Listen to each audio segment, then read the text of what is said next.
I used to think my life was stable. Predictable even. I had my small design studio downtown, a cozy two-story home on Maplewood Avenue, and just enough social life to keep the loneliness from getting too loud. Then on a gray Tuesday in late October, everything cracked open. It started with a phone call from my doctor's office. The nurse's voice was soft, too soft, as if cushioning every syllable. "Eleanor, Dr. Halvorsen would like you to come in today. He wants to discuss your test results in person." The last time I'd heard that kind of tone was when my mother was dying. I told myself I was overreacting, but my hands were already cold, my breath shallow. The drive to the clinic felt like a tunnel, familiar streets slipping past without meaning. Inside, the waiting room was filled with the usual hum of murmured conversations and the hiss of the coffee machine. My mind kept circling back to the CT scan I'd done 2 weeks earlier, the one I'd almost cancelled because I'd been too busy. When Dr. Halvorsen finally came in, he didn't sit behind his desk like usual. He pulled a chair next to mine. That's when I knew. "It's stage 3, he said gently. "Ovarian cancer. We'll need to start treatment right away." The words landed like bricks, one after another, pressing me into the chair. My first thought wasn't about survival. It was about how I was going to tell my family. On the drive home, I called my sister Caroline. Her voice, usually so full of energy, felt distant. "Oh well, I'm so sorry," she said.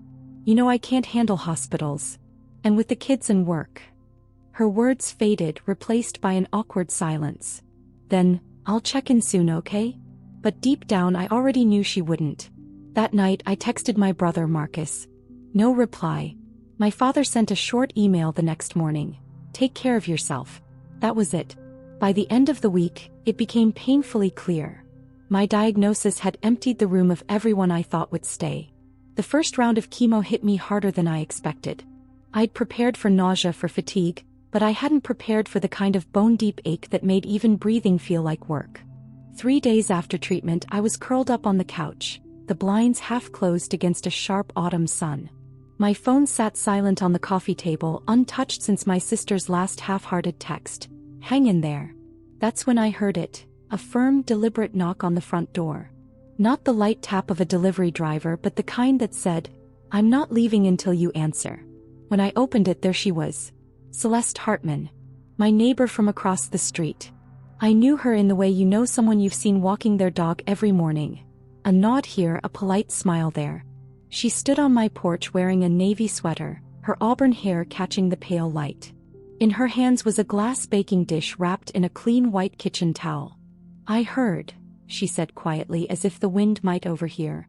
"Figured you could use something warm." I didn't know what to say. No one had just shown up for me in days. I stepped aside and she walked in like she'd done it 100 times before, setting the casserole down on the counter. The smell of roasted chicken and thyme filled the kitchen. And for the first time since the diagnosis, I realized how empty my house had felt without something cooking. She moved easily in my space, opening cabinets without asking, fetching plates. "You don't have to," I began. "I know," she interrupted gently, handing me a fork. "But you also don't have to go through this alone." We ate at the small kitchen table. She didn't ask for details about my illness, didn't offer pity, just talked about the maple trees turning gold in her backyard and how her dog, Jasper, had learned to open the screen door. By the time she left, the house didn't feel so hollow. And for the first time since the word cancer had entered my life, I felt a flicker of something dangerously close to hope. The days after Celeste's visit felt different. Not easier. The treatment still left me weak, my hair already beginning to thin in the shower drain, but less vacant. I found myself glancing toward her porch in the evenings, looking for the glow of her lamp, the silhouette of her moving inside. My family's silence grew louder. Caroline sent a single text on the Monday after my second chemo session. "Hope you're okay." No question mark, no follow-up. Marcus hadn't called at all. I stopped checking my email from my father. His notes had become nothing more than forwarded articles about miracle diets and alternative cures, as if cutting out sugar could undo stage 3 cancer. On the 10th day after treatment, I woke before dawn, my body aching in every joint. I shuffled to the kitchen, intending to make tea, and saw movement through the frosted glass of my front door. When I opened it, a small wicker basket sat on the porch. Inside, fresh sourdough bread still warm, a jar of homemade strawberry jam and a folded note. For mornings when you need a little extra. I stood there barefoot in the cold air, the note trembling in my hand. It wasn't the bread or the jam.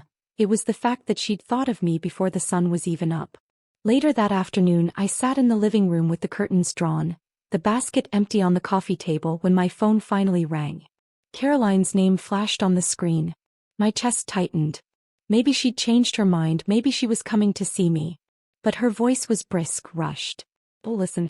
I know things are hard right now, but I can't take any time off. You understand, right?" Before I could answer, she was already talking about a conference in Atlanta and how she just couldn't get sick right now. When we hung up, I stared at the phone in my lap. It hit me then. Their absence wasn't about being busy or overwhelmed. It was easier for them to pretend I was fine than to face the truth. And somehow in that heavy moment, I knew Celeste would knock on my door again. By the third week of treatment, my body had learned a cruel new rhythm. 3 days of dragging myself from bed to couch, my muscles aching as if I'd run a marathon in my sleep. 2 days of pretending I could do normal things, laundry, answering work emails, watering the plants. Then starting over again. One afternoon, I was sitting on the porch wrapped in a blanket, watching the wind scatter brittle leaves across the street, when Celeste walked over carrying 2 steaming mugs. "Chamomile," she said, handing me one. "For the headache you're pretending you don't have." We sat in the fading sunlight. She didn't fill the silence with forced cheer. She let it stretch, like she understood that sometimes quiet was the only thing that didn't hurt. After a while, she set her cup down. "Listen, Eleanor. I know we're not close, but I've been thinking. I work from home, my schedule's flexible. If you ever need a ride to treatment or someone to pick up groceries or..." She hesitated, eyes flicking to mine. "Just company, I'm right across the street." The words lodged in my throat before I could speak. No one else had offered. Not once. I thought of Caroline's clipped calls, Marcus's silence, my father's empty advice. And here was Celeste, offering to rearrange her life for someone she'd barely known a month ago. "I don't want to be a burden," I managed. "You're not," she said simply, like it was the most obvious thing in the world. "You're my neighbor. That's supposed to mean something." That night, as I lay in bed listening to the low hum of the heating vents, I realized something had shifted. My family might have walked away, but not everyone had. And maybe, just maybe, I didn't have to do this in the dark. The first time Celeste drove me to chemo, the air smelled like rain. I'd been staring at my phone all morning, willing a message from Caroline to appear. It didn't. When Celeste knocked, I was still in my robe, hair flat against my head, the taste of metal in my mouth from the meds. 10 minutes, she said with a smile, holding up her car keys. "I'll wait." Her car was a dark green Subaru with a faint pine scent from the air freshener. The seats were warm, the windows slightly fogged from the sudden drop in temperature. We didn't talk much on the way to the oncology center. She pointed out a red-tailed hawk circling over the highway, and I watched it glide above us, effortless, free. At the clinic, she came in with me. Most people dropped off their friends or family, but she stayed, sitting in one of the stiff vinyl chairs while I was hooked up to the 4. She read a paperback, occasionally glancing up to ask if I wanted water, a blanket, anything. Halfway through the infusion, the woman in the chair beside me leaned over. "She yours?" she asked, nodding towards Celeste. I smiled faintly. "Neighbor." The woman's eyebrows rose. "Good neighbor." On the drive home, it started to rain, a steady rhythm against the windshield. Celeste kept one hand on the wheel, the other loosely curled in her lap, and I felt the strangest urge to tell her everything, about the fear that woke me at night, about the sharp edge of loneliness I couldn't seem to dull. Instead, I just said, "Thank you." She glanced at me briefly, a soft smile playing at her lips. "You don't have to thank me for caring." That night, when I walked into my silent house, the emptiness didn't feel as heavy. By the 4th treatment, the fatigue had settled into my bones like it had always belonged there. I'd stopped wearing makeup. My reflection no longer startled me. Pale skin, sunken cheeks, a scarf tied loosely where my hair used to be. I didn't recognize the woman in the mirror, but I also didn't look away anymore. One evening, after a particularly rough session, Celeste came over with a pot of soup. She set it on the stove without asking and ladled some into a wide ceramic bowl. "Eat first," she said, handing it to me. "Talk later." We sat at my kitchen table, steam curling between us. Somewhere between the second and third spoonful, I felt something inside me shift. A thin wall I'd been holding up against everything. The diagnosis, the family's silence, the fear. It's not just the sickness, I said quietly. Celeste didn't speak, just waited. It's knowing that the people I thought would stand by me, won't. My voice cracked on the last word. She reached across the table, her fingers brushing mine. You can't choose how they show up, she said. But you can choose who you let in. I stared at our hands for a long moment before pulling back to wipe my eyes. I don't want to need anyone, I admitted. Needing someone isn't weakness, she replied. It's trust. Later that night, alone in bed, her words replayed in my mind. Trust. I realized I'd already given her some without even meaning to. The night the storm rolled in, I just settled on the couch with a blanket when the power went out. The house fell into a heavy darkness, the kind where you can hear your own breathing. Outside, wind rattled the windows, and somewhere down the street a transformer popped, sending a blue flash across the sky. I was debating whether to dig out the old flashlight from the hall closet when there was a sharp knock at the door. Celeste stood there, rain soaking her hair flat against her head, holding 2 candles and a grocery bag. Figured you could use some company, she said, stepping inside before I could protest. She lit the candles on the coffee table, their flickering glow softening the edges of the room. From the bag she pulled fresh bread, cheese, and a bottle of wine. Emergency provisions, she explained, her smile lopsided. We ate in the candlelight, the storm pressing against the house, and for the first time in weeks I forgot I was sick. We talked about small things, books we loved, the quirks of our neighbors, the strange comfort of rain at night. At one point, the wind howled so loud it drowned out our voices, and Celeste just reached over, her hand resting lightly on mine. No words, just warmth. When the power finally clicked back on, the moment didn't break. It simply shifted, like we both knew something had changed between us, even if neither of us was ready to name it. By the time spring pushed its way into Asheville, the worst of my treatments were behind me. The dogwoods bloomed pale pink along Maplewood Avenue, and the air carried that faint sweetness that makes you believe winter might finally be over. One morning I stood on my porch with a mug of coffee, watching sunlight spill across Celeste's yard. She was kneeling in her garden, coaxing young tomato plants into the soil, a streak of dirt across her cheek. She glanced up and waved, the kind of wave that felt like it belonged to more than just neighbors. My phone buzzed in my pocket, a rare call from Caroline. Her voice was hesitant. Oh, I heard you finished treatment. I should have been there. I'm sorry. I told her I appreciated it, but I didn't offer more. Some distances can't be crossed by a single apology.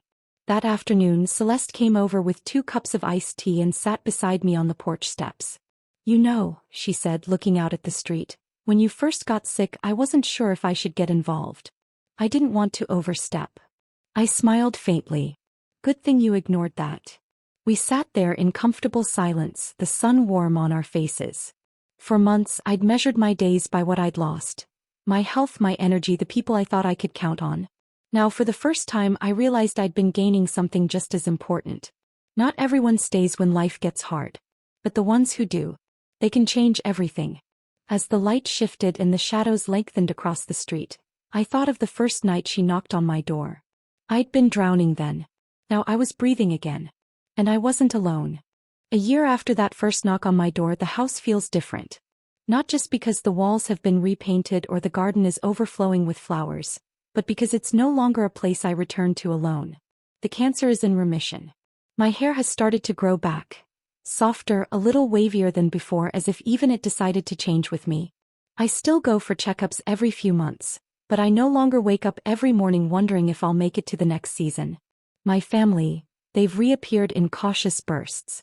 Marcus sends occasional messages. Caroline calls on holidays. I answer politely, but I've stopped expecting them to fill the spaces they abandoned. Celeste, though, she's never left. On warm evenings, we sit together on her porch or mine, a pair of mismatched chairs pulled close, sharing stories over tea or wine.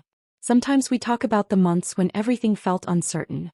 Sometimes we just watch the fireflies rise from the grass, saying nothing at all. I used to think strength meant handling everything by myself. Now I know it's also letting someone stand beside you when the wind picks up. And if I've learned anything from the year that turned my life inside out, it's this. You can survive without the people who walk away. But life becomes something far richer when you let in the ones who choose to stay.